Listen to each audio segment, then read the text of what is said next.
Ladies, I'm coming to you with another Cycle 6 update. I'm at work. I'm in the garage because the group home is so quiet right now. And so I don't want to be giving my updates. And then they're like, hey, what's she talking about? So first, let's talk about my $50 I got for my rent. I live in a 3-bedroom apartment. It's very huge, very nice, and you enter a drawing room and you pay your rent early and all that thing. So I got $50 off my April's rent. Yay! Okay, so that's that. All right, so you guys know how I keep my paper. I keep my points on my paper. Okay, so now I came home technically on cycle day 16, and when I got home at midnight, because cycle day 15, which would have been the 16th of March, which was that Sunday, I was like, oh my gosh, this is, I've been getting positive OPKs on this day. Well, on the 16th, I tested late in the afternoon, and normally I test in the morning because I normally get my surges overnight into the morning time. So what I'm assuming is I missed my surge from the overnight Sunday night until the night that I updated, because I updated right after I OPK tested. So I believe I missed my surge.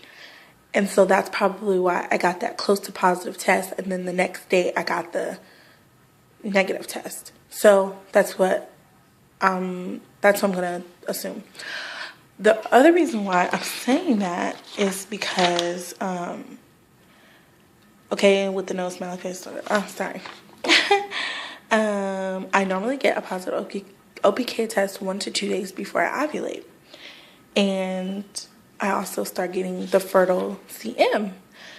Well, when I was out of town, I was checking my cervical fluids and everything was creamy. And so that's kind of the reason why I was kind of like, oh, maybe I missed my surge. So it's kind of nerve-wracking for me. Well, on cycle day Tuesday, on cycle day 17 is when I started getting my fertile CM. And I've had it ever since then. I'm currently on cycle day, I believe, 21. I'm on cycle day 21, I believe. Yeah, cycle day 21. So, and I got old pains later that night on cycle day 17. So I'm most definitely sure I ovulated on cycle day 18. So I'm currently 3 DPO instead of 5 DPO, which is fine. I call it a boohoo. The only thing I'm kind of sad about is the fact that I was ovulating on cycle day 16. I was ovulating 2 days earlier, and my luteal phase luteal had extended by 1 day. So now that I'm back because I stopped the vitamin B6 supplements, I stopped everything this month. I just stopped because I knew I was going on vacation, and just it was just so overwhelming because I was taking like 6 pills a day, like I said. So I just ended everything. My husband was like, he just wants to naturally try without having to take all these supplements because, you never know. So I just hope that I stay at 12 days because, although people say, 11 is okay, some people say, well, it can still give you problems because your lining may not be thick enough, and it's just so... it's draining. So that's one thing. And then I wrote this to myself, and I thought I would share it. So this, I'm going to read from the paper. When you're TTCing, it can get hard. And although times get tough, keep your mind focused on the blessing. And then these obstacles, bumps in the roads, storms, and heartbreaks will never amount to the day that you give birth to your blessing.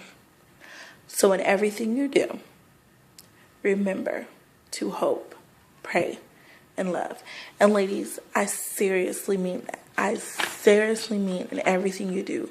Hope, pray, love, and smile.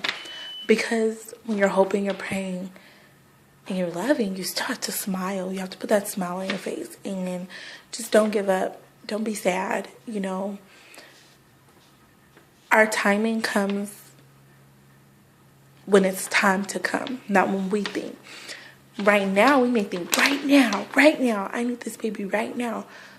But maybe God says in 2 months, you get that baby. So just stay focused on your blessing. And when you stay focused on that stuff, everything else doesn't matter. So